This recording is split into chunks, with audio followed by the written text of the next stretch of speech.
Hello and welcome to Real Estate 360. This is Steve Conley, hashtag unemployable, and this is Jason O. Myles, hashtag the real estate trainer. What's going on, Steve? You know, it's just another day in paradise, living the dream. How about man? It's great. We're sitting here and we're doing our virtual wholesaling and, we've got our marketing going, we're getting leads, things are happening, but I got to bring it up.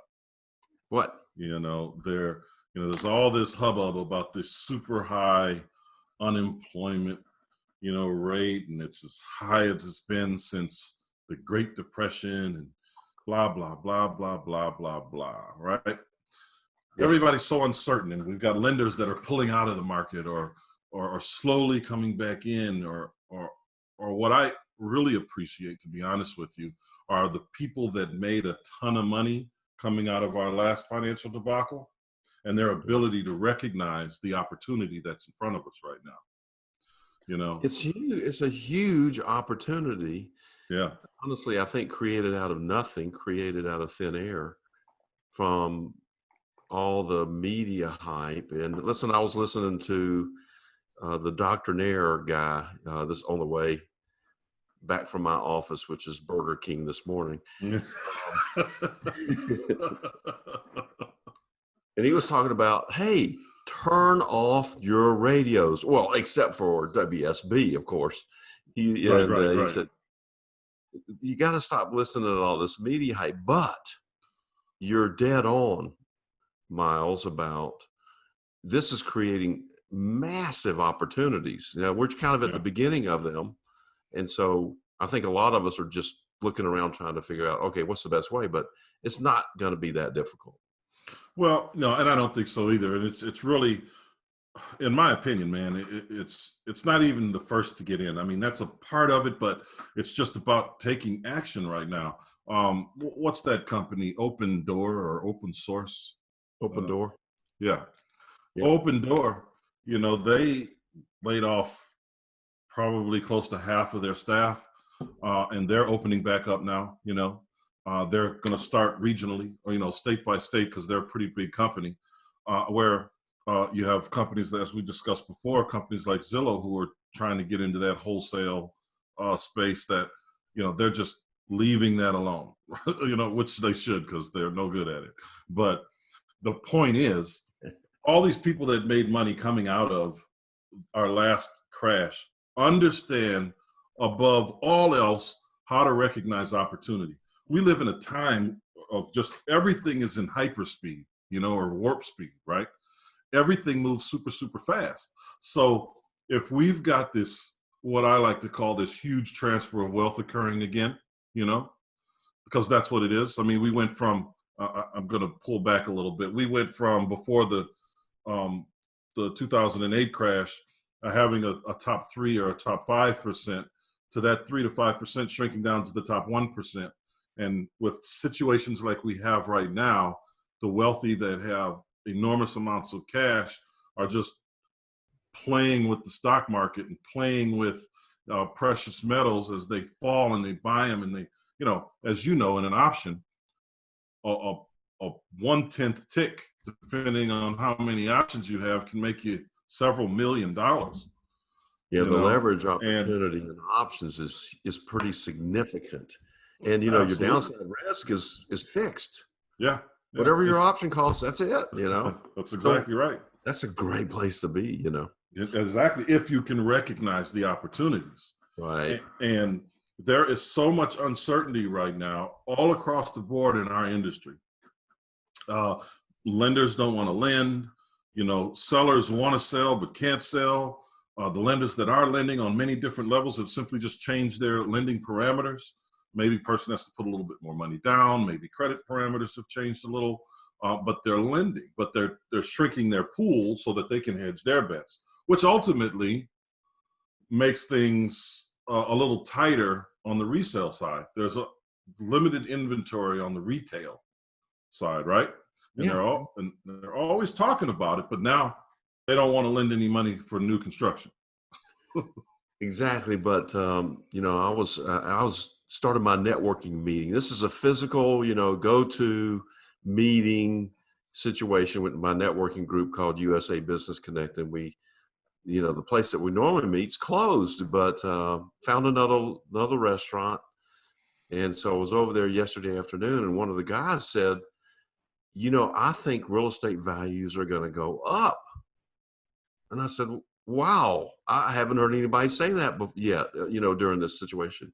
Mm-hmm. He said, yeah, if you look around, the inventories are thin. Mm-hmm. They're not building as much. And I said, wow, that's a pretty interesting idea. Mm-hmm. I hadn't considered that. It's supply and demand. Yeah. It's going to force prices up. It's just what it is. Unfortunately, there's going to be fewer buyers in the market, right? But is it unfortunate? I think not. No, it's not.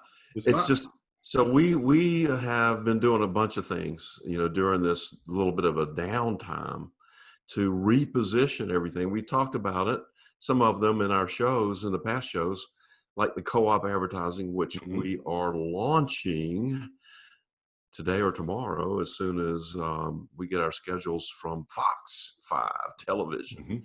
Mm-hmm. Mm-hmm. And we're kicking that off with social media, YouTube, Facebook, the usual suspects. Mm-hmm. And then you're bringing in some specialized marketing, if you will, mm-hmm. and doing a little bit of direct mail potentially. We're talking about that. Mm-hmm. And some text messaging, which is really hot. Mm-hmm. But, here we are, we're doing it. There are opportunities that are created. So what you want to sit on your hands and watch Mork and Mindy all day, Mork and Mindy marathon. I don't think they have those, but they do have Mork. I mean, no, Monk marathons. Monk marathons. Yes. Yeah. But that's the thing, man. We're seeing it for what it is, right? It doesn't matter what's going on. I mean, we could be bombarded by meteors right now, and we'd be sitting here trying to figure out how to take advantage of it, because that's innately, I think, who we are. There's always going to be an opportunity, and everyone is running around and they're afraid. They don't want to lend, or they want to, whatever it is they want to do or don't want to do. Their uncertainty means they are going to miss opportunity. They're going to miss the boat. Yeah. They're going to miss the boat. It's as simple as that. You can go, and so we're at home, right? Obviously. And what I have found is that if I'm just relaxed and I'm not really worried about anything, because I'm not, we're good, everything's fine. We're not worried about where our next avocado is coming from. Right. That's right. So, in that relaxed mode, all kinds of ideas start to show up, and I'm really good at the idea part, but I'm not that great at the management part. It's not that I'm not good at it. I just don't want to do it. Right. And I recognize that. But so all I'm saying is that for anybody who's listening, just relax, relax a little bit. Listen to what comes up and shows up in your mind, because you're going to have your own set of parameters and ideas and experiences that you can pull from, and you'll find something in here that will make you money, or at least be fun to do in the meantime, and probably might even turn into a cash flow for you. Yeah, but the most important, don't be so into the Chicken Little network. There's a thing, Steve, called tribal knowledge, right? It's an idea, actually, right? And it's a matter of what you're going to subscribe to. Okay, so if you want to be in this whole tribalism of we're all going to die, you're just going to watch the news. And you're just going to gravitate towards more of that, even though you're saying that's not what you want. Absolutely. That's right. Absolutely. The tribal mind is more of a collective mindset of where it is you want to be and what it is you want to do. And it's that tribal mind when you understand exactly what it is you want to do, right? You might not know every little particular aspect of how it's all going to play out, but it's that tribal knowledge that we collectively have and put to use that takes us all to where we want to go and allows us to make different decisions later on. But you got to get on the path first. The powers that be, if you will, the media, the whatever, the left, I won't say left wing, the media, and anyway, so that group, whatever they are, they have designed the messages around fear. And the fear is what will take your own personal power away. We are incredibly powerful individually, and we don't have to listen to anything. We choose through our God-given free will, our path, whatever that is. And if you want to surrender your power through fear to whatever you think the situation is around you, then you're going to get sucked right into the funnel and join, the Chicken Little network. That's right. That's right. And you just can't do it. And if you're listening to this right now, whether you're hearing us today on Sunday or Saturday or a podcast or wherever you're hearing this, it's the tribal knowledge that you want to tap into. And you're listening to this, you're listening because you want to learn how to do real estate better. Tap into this tribal knowledge and come hang out with us. But Steve, let's take a quick break. I like it.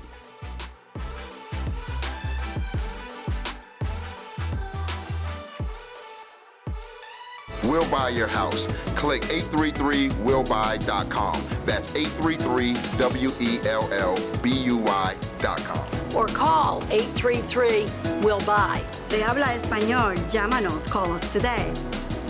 Hello, welcome back. Real Estate 360. Hey, Jason or Myles, tell me about what's going on. Tell me about the podcast. How can people get in touch with us? Listen, I got to tell you, I want to thank everyone that's been utilizing it, going to it, subscribing, sharing it. I'm really loving the interaction that we're getting there. So make sure that if you haven't listened to it or subscribed to it, it's the Real Estate 360 podcast. You can, whatever platform you use, you can subscribe to it there. You can go to our website, realestate360show.com. And you can see what kind of events we got going on or what we're doing or what we're offering. And you can always listen to it right there as well. There's YouTube. All you have to do is go online and look for Real Estate 360 and you'll find us. Real Estate 360 Show, the podcast. They love us. We love it. And I want to thank you.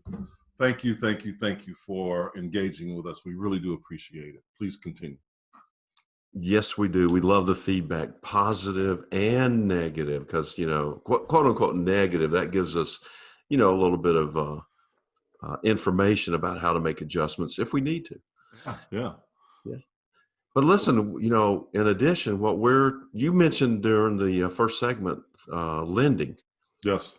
And during this little bit of a downtime, things start to generate, we have a little bit more time to do whatever, clean the house or come up with new ideas. And so in the meantime, we had one of our lenders reach out to us because they weren't really happy with the brokerage that they were working with. And they said, hey, would you help us open up Georgia, maybe the Southeast with our lending programs? And this was before the coronavirus situation. And so we pulled that out of the hat and started working on that as well. Those programs have changed a little bit, but like they're not lending on new construction, but we do have renovation loans and bridge loans and rental, 30-year rental property loans that we're putting out there and promoting. And so the idea is that the resources that are out there are changing around a little bit. Maybe people aren't doing what they used to do exactly, or maybe they don't have anything to do. So step back a little bit and say, wow, how can we just rearrange these resources slightly and say, okay, so you're not doing what you used to do, which is selling indoor billboards because, a lot of these places are closed or they don't really have the money to do that kind of advertising. But why don't you come over here and help us promote this or that or do this? And you can do it all from your home now that we've gotten a lot more home base with networking you can and start promoting that way. Yeah, that's right. And listen, we can. So one of the great programs that we are able to offer is the reno to perm. That's one of the really, really good ones that we have right now, and an opportunity for you guys. I'm just going to let you know, right, for you guys that are the buy and hold single family folks out there, what industry is really, really having difficulty right now, or what company? Let me say it that way. In our industry, Airbnb. Oh, You yeah. have people that own Airbnbs right now that are desperate to sell them. Desperate. Or they can convert them to regular old rental properties, But you know what? It might not fit that model, right? In terms of how they bought it. And a lot of them don't. They didn't buy smart. They just bought and said, the 1% rule doesn't apply to us, because we're going to get $100 a day or $90 a day or whatever the number it was they thought they were going to get. And maybe they get that 15 days out of the month, right? Maybe they do get that. But the 1% model doesn't fit for them because of how they bought it. So they're in a situation where they're not getting any revenue whatsoever, right? Yeah. Nobody's traveling. And when they are traveling, they're going to family members' house, someplace where people, they feel safe. They're not just going to pop up in a hotel right now, generally speaking, and because they're not sure if everything was cleaned properly and so on and so forth. Long story short, if you guys really want to find some good deals, some undervalued deals, because that's one of the places that I'm looking. Airbnb owners, because they're just being decimated right now. Yeah. Just decimated.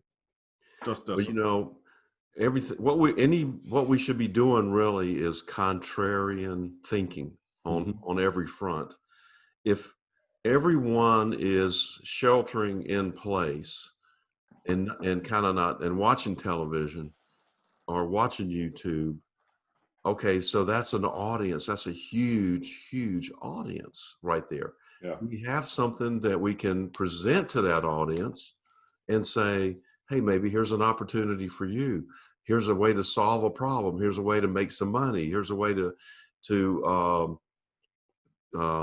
think about your next adventure, give you some ideas.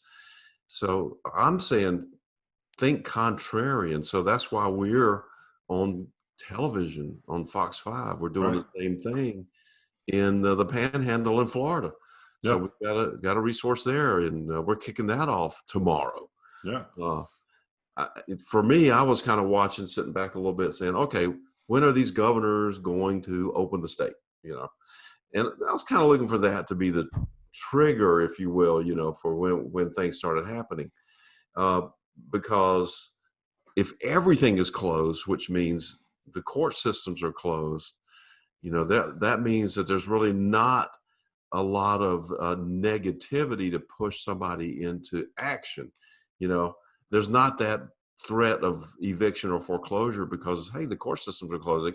Nobody can do anything really.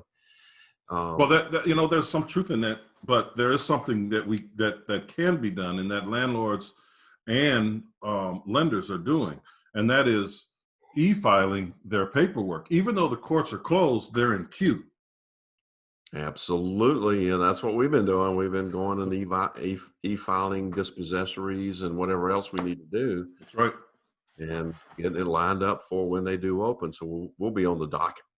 That's correct. That's correct. And because there's just going to be a flood of that when it opens up. And yes, things will be a little bit slower for probably a couple of months, but maybe a few months, to be honest with you, in larger cities like Atlanta.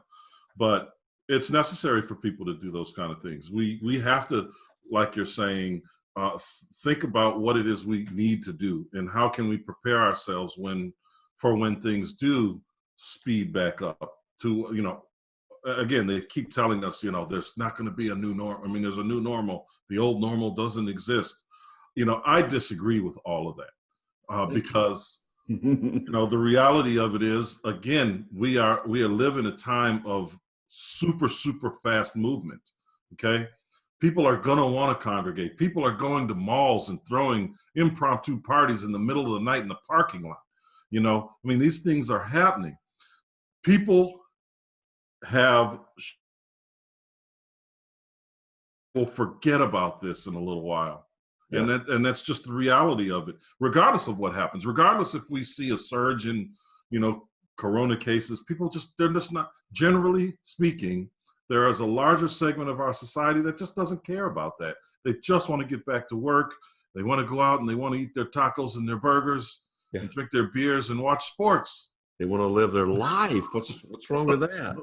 But you know, at the same time, let's all be responsible. I mean, I know a fellow who's sharing an apartment with his mother and aunt. Let's just keep it that way. So his mother just moved in because she was recently evicted from her place for non-payment of rent, and so she heard on the news that nobody can be, you know, evicted because of whatever. So he went, you know, this last week or so, went by to collect her half of the rent. Well, you know, she spent it. She had $17 left from her stimulus check because she went and spent the money on fun stuff because, hey, I don't have to pay rent. Look, come on, be responsible, you know. And we're not heartless when we're talking about doing our dispossessories. We have certain tenants in our properties that think that way. And so, you know, they're creating their own personal situation that, you know, if you're going to go spend all your money on a barbecue and, you know, do that every day, and you know, give all your stuff to all the people in the complex there, all your money and all your food and everything. Hey, you know, if you don't have enough to pay your rent, then guess what? You're going to be moving. Nothing personal. No, it isn't. But it is. But that's what it is. I mean, I got to say it. I mean, that's the difference between being poor and being broke. Yeah. Poor is a mindset. Poor is a mindset. Broke is a momentary condition. Okay. If you're broke right now and you're working towards something, you just don't have a lot of money in your pocket. But that poor mentality, you know, I'm not going to say they're never going to get out of it, but for the short term, they're not there. We know what the acronym for poor is, right? What's that? Passing over opportunities repeatedly. Poor. That part. Yeah. Well, let's take a break on that. Let's do it. Do you need to sell your house? Well, our company will buy your house. We make the process very fast, very easy, and it's all cash. All you have to do is give us a call today. We'll buy your house. Click 833willbuy.com. That's 833willbuy.com. Or call 833-WILL-BUY. Si habla español, llámanos. Call us today. Hello and welcome back. This is Real Estate 360 and the realestate360show.com. Steve Conley and Jason O. Myles. Yes. Some pretty exciting stuff is happening over there in your segment of the world. What's going on? You know, no, it's ours. You know, I mean, the reality of it is, you know, we do a lot of work. You know, and people know us. People are familiar with us in our area, maybe even a little bit further outside of our area. And I was approached by a magazine, a digital magazine called Voyageoya JTL, and they did a little piece on me, which of course reflects on us and our business and what it is we do. It's all about real estate. So they asked a bunch about the real estate, how we do it, and you know, how people can find us. But it's a very short article, but it was really, really nice. I really liked it. I thought they did a good job. I mean, you know, we probably talked for about an hour. A lot of what I remember saying isn't in there, but it was, and it reflects really well on what it is we do. It was an excellent article, and it was very descriptive and in a short amount of words. And the pictures were fantastic. And you had that shirt on, you know, that yes, had the lines that go across through Gucci and yeah, Chanel and something else, and then Deeds, whatever else. deeds, All I saw was LLCs, and titles. titles. Right. That's right. So we want to own those. You know what I mean? That's right. our merch, by the way. We're going to start selling those. Okay, cool. Yeah, You that know, was a great article. And so what happened from that? You know, and by the way, anybody who wants to, you know, check out the article, there's going to be a link associated with this particular broadcast that you can just click on and read it and comment if you'd like, share it if you'd like. I thought it was really interesting. But what it's done for us, I mean, we've gotten tremendous traffic, really. Probably, I mean, I don't know. At last check, just over the course of a week, we had over 5,000 visitors to the site. And we've got people that are engaging with us on all kind of different levels right now because they want more information on how to take advantage of this market. You know, how are we making any money right now? And that's what people want to know. Yes, and I want us to talk a little bit about where to locate these great property deals. But first, would you mind telling the viewers and listeners a little bit about the site that people went and visited regarding the training, I think? Absolutely. So, and we're going to have links on the realestate360show.com that go right into the training. But you can also check out the Jason O. Myles renetwork.com. I know that's a really long website, right? But it's Jason O. Myles renetwork.com, where you can see the trainings that we have. I mean, we're going to have links to those trainings on the Real Estate 360 show as well.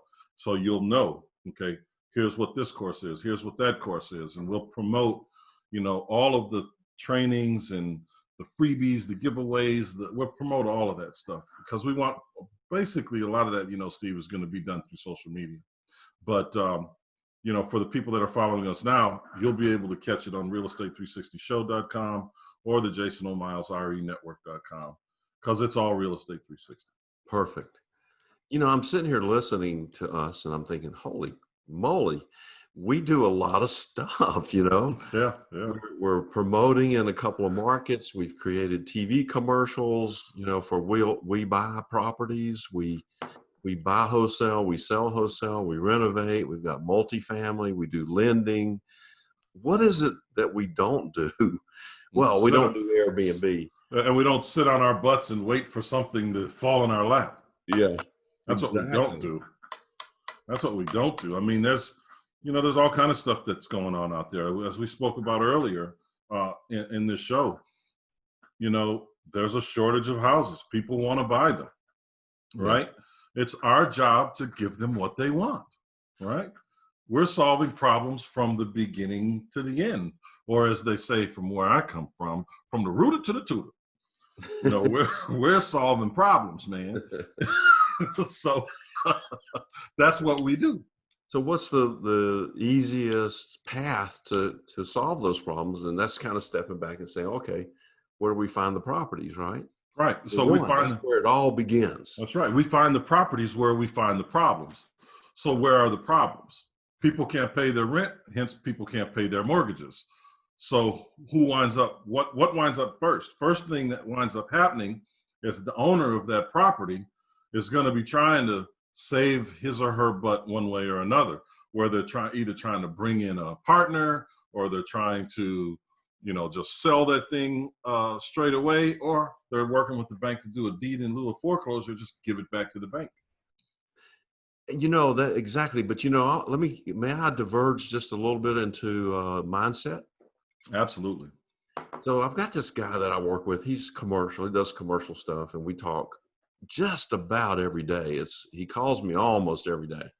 And and he's constantly kind of asking me, tell me what it is you're looking for and get as specific as possible. And he's been doing this for 2 years, and I keep telling him, I said, listen, it's not like that. You know, it's not that I'm going to tell you exactly what it is I'm looking for. We can't define ourselves into such a narrow space and then try to create that situation to make it show up the way we want. That's not the way it works. That's right. I said, do you remember such and such apartment building? And I said, we weren't looking for anything. And you called me up and you said, what do you think about this thing? And I said, can't you see this? I mean, this is like, oh my God, absolutely. You know, that was one of those where you just stop everything, anything and everything you're doing, and you go focus all your attention on that one thing. And I said, do you remember that one? And he said, yeah, I remember that. This was yesterday we were talking. I said, yeah. And I said, yeah. He said, yeah, I remember that. I said, that's what's going to happen again. But if we narrow our focus to the point where we can't see it, then it won't happen. So I said, listen, just bring them all. And then all of a sudden one will show up. And that's the reason that we advertise. That's the reason we promote. We don't want to really get on the phone and start calling people that own Airbnbs. Right. But we do want to say, hey, if you have an Airbnb, call us. We might have a solution for you. Right. Now that takes a lot of the static out of all this, a lot of the action that we have to take. And there's a big, big, big psychological mindset difference. We're not calling them saying, hey, do you want to sell something? Which means, oh, great, I'm going to take advantage of these guys and get, full price offer, and because they're hungry to buy. No. But that's the benefit of our program. No, but that's the benefit of our marketing. Yeah. Our marketing, the systems that are put into our marketing are the filters so that we're having the right conversations. Exactly. And not a million conversations to get the one or two deals that we're going to actually get, right? So, but that was all trial and error, really, for the most part, creating those filtration systems, because that's all marketing is. You're just shaking it up, and you're only taking what's going to be useful. We've perfected that at this point. And now it's just about scaling. And when people call us, some people are testing the waters, trying to see where we are and what we're doing and so forth. And I have my favorite question to ask them is a single sentence, but it's really two questions. And I can tell by the way people answer that question as to which category to put them in. And should I tell anybody that question? Or yes, please, yes. Sure, you want to hear it? Yes. Well, if you want to hear it, send your email. No, I'm just kidding. The question is, when do you need to sell? That's it. Now that's two questions, really. So I'm asking them, do you need to sell? And if so, when? And so they're going to say, well, I need to sell by this Friday. We've had those situations. I need to sell it this Friday. Okay, then there's some serious motivation on this guy's part. Fantastic. And we got that deal on Glenwood that way. Exactly. It was literally that way. I need to sell it by tomorrow. Literally. That's what I was thinking of. We had one day, less than 24 hours to do full due diligence, get the lender on the phone, find out exactly what the financial situation looks like, and pull the trigger before 10 o'clock the next morning. And stop the foreclosure. Yeah. Right. Right. Yeah. Crazy, man. That was crazy. That's probably one of the fastest deals we've ever done. Oh my God, that was amazing. Yeah. What you did on that was just fantastic. That was fast, Steve. That was fast. And that's about to go on the market in a couple of weeks, isn't it? Yeah, about three more weeks. Yeah, about three more weeks.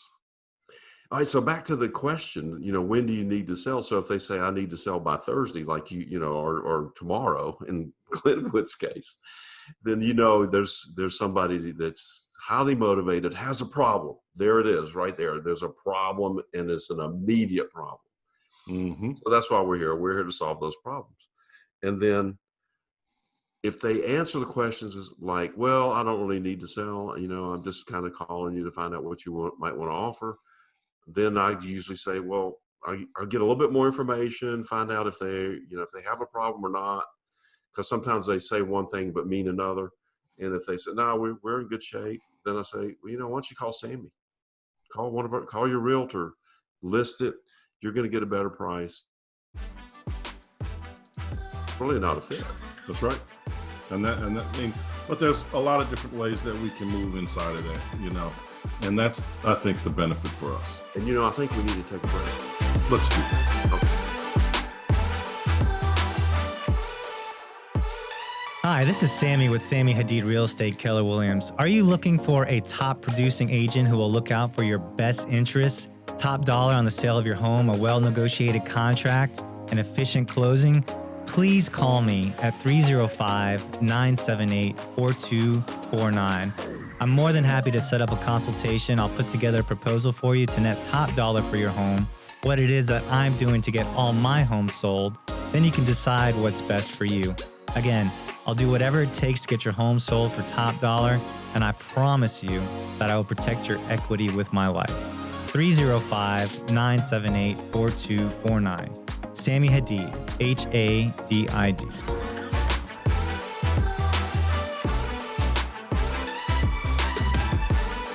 All right, we are back. Welcome back to the Real Estate 360 show. And listen, we're talking about certainty in an uncertain market. There's a lot of uncertainty out there, but there's a lot of certainty as well. Lenders are uncertain right now, but we've created a way for investors to be certain, right? Through the uncertainty of the traditional lending or the typical, not traditional, but typical lending that they've become accustomed to, right? We've reached out to people, lenders, we've had conversations with them. We've talked them into lending in one way or another. We've got lenders that we have great relationships with, and we can bring that into our local community, right? Our local investment area. So we're taking some of that uncertainty out of the equation for the people that we're working with, right? We're talking about our deal on Glenwood in the last segment, right? We got this great deal. Someone was in trouble. Bank needed to get it worked out. We got it worked out in a day. They were uncertain to the point right as Corona was happening that they wouldn't even give us a draw until we got, a certain level of work completed, right? That was a huge amount of level of work. Are you kidding? A certain amount of level of work? Yeah, it was a lot. We had to do all the mechanicals and insulation and finish sheetrock before we could get a single draw. Not even rough end sheetrock, but finished sheetrock. Finished sheetrock. So they would give a single draw. That's right. Because of their uncertainty. Talk about scared money. Yeah, really. And there's a ton of it out there. I mean, there's some huge lenders, hard money lenders, national hard money lenders that we're working short sales with right now. Yeah. I mean, you just have to think outside the box. And again, it goes back into what we talk about in our education, Steve, that yes, you can learn one way of doing a deal, one way of looking at a deal. Deal as a wholesale deal, there is a lot of opportunity that you will leave on the table 100% of the time. That's our carve example. That's our carve. Yeah. But, I'm glad you mentioned the lender short sale. That's a fantastic play. If you got time on your hands and you want to be in the real estate investing business, you should be contacting these hard money lenders across the country and finding out what kind of inventory they have, what they want to get rid of, and negotiating short sales with those guys, turn around and remarket that and make yourself a very, very nice living. Absolutely. And this is the climate for stuff like that to occur. As you and I both know, you develop these relationships with lenders, large and small. When they have something that comes up, they'll call you and say, hey, I got a property that's right up your alley. You think you can help me out with it? Can you take it off our hands? We can make it really quick and easy for you. Because that's always the conversation, because they need that, that asset to perform. They need it to perform. which means somebody has to make the payments, right? Yeah. Well, they're not in the real estate business. And that's one of the things that I think a lot of new investors get confused a little bit about. And it's like, well, why don't lenders just take the property back themselves, fix it, and then sell it? That's not what they do. That's not what they want to do. That's not their business. They don't want to do that. They understand cash, period. Yep. And so they want to liquidate that property, get their cash back in, and then redeploy it. They don't mind taking a little bit of a loss. They know, well, they do mind. Yeah. They're willing to get that cash back and pass these properties on to professionals like us who can fix them and get them back on the marketplace. That's exactly right. And by understanding the climate that you're in, that in and of itself will present opportunity to you. You're becoming receptive to that when you allow yourself to sit down, be a part of that tribal knowledge that we talked about, which is, again, why you're here. If you're listening to this and you're hearing this, we're talking about our ideas. We're talking about our actions. We're talking about what we're doing right now. And this collective experience is part of the tribal knowledge that we're discussing. Okay, you're hearing the tribal knowledge, you're absorbing it right now. Hopefully it's giving you new ideas or just different ways to look at the opportunities that are in front of you, different ways to think about what you can do now and next, because this is real, and there's always opportunity. I mean, yes, there are some of us that were decimated in 2008, right? I was one of them. Steve was one of them. There's countless other people out there that, got their shirt handed to them, right? But that was what we refer to as a shakeout, okay? Some people that were in the industry left the industry never to be seen again. The people that came back better because they were able to learn from their mistakes. The new people that started shortly thereafter made ridiculous amounts of money. And those people are the ones that we're talking to now and saying, hey, you made a lot of money in a climate similar to this. Let's figure this thing out. Yep. 2008, that's where hashtag unemployable came from. And it's not that maybe I probably could get a job, but I could not bring myself to go and get a job. I was actually sitting at the Honda dealership with an application in my hand to be a salesman for Hondas. And I was sitting there, and before I got a chance to speak to the sales manager, I got up and left. I just could not do it. It's like, oh my God, I can't do this. I mean, I couldn't imagine buying a car from the Zen Master.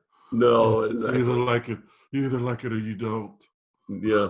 They would buy it just because. I have my little journal here, and speaking of Zen Master, I was thinking the other day about definitions and who we believe we are, what our definition of self is, and those definitions need to change periodically. So if you're a wannabe real estate investor, your definition of who you are is, I create massive income and wealth and opportunities from the nothing. I'm the Phoenix rising, if you will. Now, once you get beyond that, you got otherwise it's likely that you'll become broke again and then have to replay that old definition over and over and over again.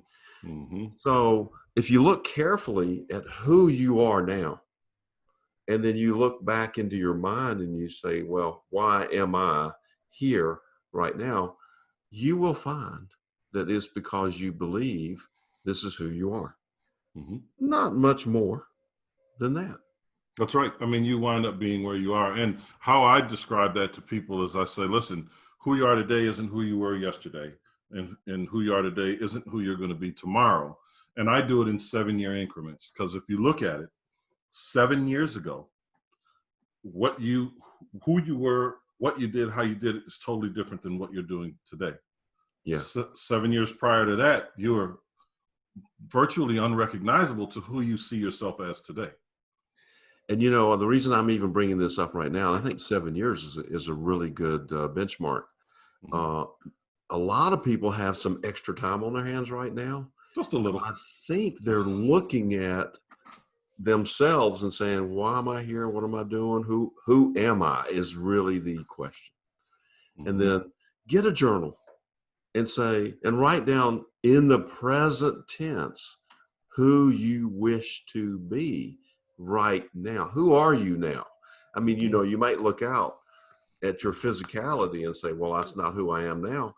But you have to ignore that completely and just write down, I have $100 million in the bank, or I have this, or I'm a philanthropist, or I'm semi-retired and I do whatever. You pick it. Nobody knows what's in here. Only you know what's in there. Right? And it has to be a belief. It can't be a maybe. You have to believe it's going to happen. You have to act as if it has already happened, actually. Oh, thank you for that. That is so critical. Some people call that faith. But it's beyond a belief. It's knowing. That's right. I tell people it's in my DNA. You know, it's this real estate thing, and it's for both of us. I mean, there isn't a question about real estate that you could ask me that I couldn't answer, right? Because I believe that if I'm going to find success or create success in this industry, with me being in this industry, that I need to know as much about it as humanly possible. I have to know your part in the game, that person's part in the game, that person's part in the game, in order for me to play the game effectively, because I have to know what to expect from you. And it's a part of my DNA that it's that way. This real estate thing is in my DNA. It is. Yes. I'm afraid if I have another child, it's gonna come out looking like a house. Listen, could you make it a multifamily? I could do that. I might not be mad at that either. So, you know, that would be better for you. That's right. But listen, Steve, we want to just remind people one more time. Make sure you go to the Real Estate 360 podcast. Make sure that you subscribe to what we're doing. Visit us on the website, you know, and engage with us. See what we're doing. Enjoy, you know, just be a part of the movement. Be a part of that tribal knowledge. I want to squeeze this in before the end of the show. The new definition for you and me is we have a TV show on Discovery Channel called Real Estate 360 Show. No offense to 920 or anything like that. We got to redefine ourselves a bit. Yeah. And go into that mode. Okay? That's right. Absolutely. Well, Steve, listen, man, it's been great. I want to thank Dale. I want to thank Sam. I want to thank absolutely everybody for taking a part of this today. It's been a great day. I'm loving life. And now it's time to create tomorrow.